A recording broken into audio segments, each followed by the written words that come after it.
আমি এই যে চিত্রটা দিলাম এটাকে বলা হয় বিভেদ তল। কি বলা হয় বলো তো? বিভেদ তল মানে এটা কাঁচ হতে পারে, আয়না হতে পারে। তাহলে আয়না দিলাম, তাহলে এটা একটা হচ্ছে বিভেদ তল। কি বলো তো? মানে এর উপর আলোটা আসে পড়বে, আলোটা আসে পড়বে। তাহলে আমার এন ও এন ড্যাশ হচ্ছে বিভেদ তল, আর এই যে ও বিন্দু এটা হচ্ছে আপতিত রশ্মির যে প্রান্ত বিন্দু। এখন এখান থেকে আমি একটা আলো ফেললাম, লাইট দিয়ে একটা আলো ফেললাম, তাহলে এই রশ্মিটাকে আমরা বলবো আপতিত রশ্মি। কি রশ্মি বলবো বলেন? যে রশ্মিটাকে আমি দিলাম সেটা কি রশ্মি? আপতিত রশ্মি। আপতিত রশ্মি। আর এটা হচ্ছে আপতন বিন্দু। আপতন বিন্দু। আচ্ছা, এই যে বিভেদ তলের উপর আমরা যদি একটা লম্ব কল্পনা করি, কি কল্পনা করি বলেন? লম্ব মানে 90 ডিগ্রি কোণ। কত ডিগ্রি কোণ? 90 ডিগ্রি কোণ। তাহলে সেটাকে আমরা বলতে পারবো অভিলম্ব। কি বলবো বলেন তো? অভিলম্ব। এখন আপতিত রশ্মি, আপাতন বিন্দু, অভিলম্ব গেল, আর এই রশ্মিটার নাম হচ্ছে প্রতিফলিত রশ্মি। কি রশ্মি বলে? প্রতিফলিত রশ্মি। এখন কিছু প্রশ্ন আছে, আপাতন কোণ কাকে বলে? আপাতন কোণ কাকে বলে? তাহলে এটা কি রশ্মি বলেন তো সবাই? আপতিত রশ্মি। কি রশ্মি? আপতিত রশ্মি। আর এটার নাম কি? অভিলম্ব। তাহলে আপতিত রশ্মি অভিলম্বের সাথে যে কোণ তৈরি করে সেটাকে বলে আপতন কোণ। আপতন আপতিত রশ্মি। কি রশ্মি? আপতিত রশ্মি। কার সাথে? অভিলম্ব। অভিলম্বের সাথে। কার সাথে? অভিলম্বের সাথে। যে কোণ তৈরি করে তাকে কি বলবো বলেন? আপতন কোণ। আর এটা কি রশ্মি? এটা রশ্মির নাম কি? প্রতিফলিত রশ্মি। আর এটার নাম কি? অভিলম্ব। এটার সাথে যে কোণ করবে তার নাম কি হবে তাহলে? প্রতিফলন কোণ। তো এর কিছু সূত্র আছে।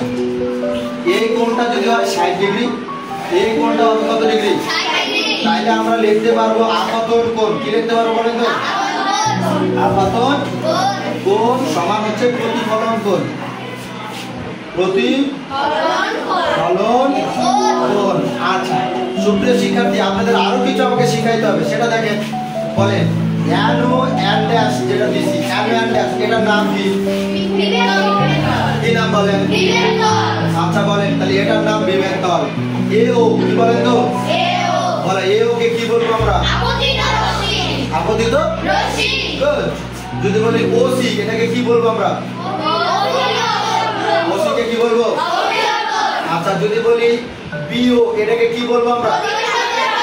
প্রতিফলিত রশ্মি। আরেকটা দেখি যে কোণ এ ও সি এটাকে আমরা কি বলবো? আপতন কোণ। আর আরেকটা যদি বলি বি ও সি এটাকে আমরা কি বলবো? থ্যাংক ইউ, ধন্যবাদ। আপনারা খুব ভালো পেরেছেন। তাহলে আমরা এখানে কি কি শিখলাম? আপতিত রশ্মি, আপতন কোণ, প্রতিফলিত রশ্মি, প্রতিফলন কোণ, অভিলম্ব, বিভেদ তল। আর আরেকটা নিয়ম জানলাম, আপাতন কোণ আর প্রতিফলন কোণ কি হবে বলেন তো? সমান। আপতন কোণ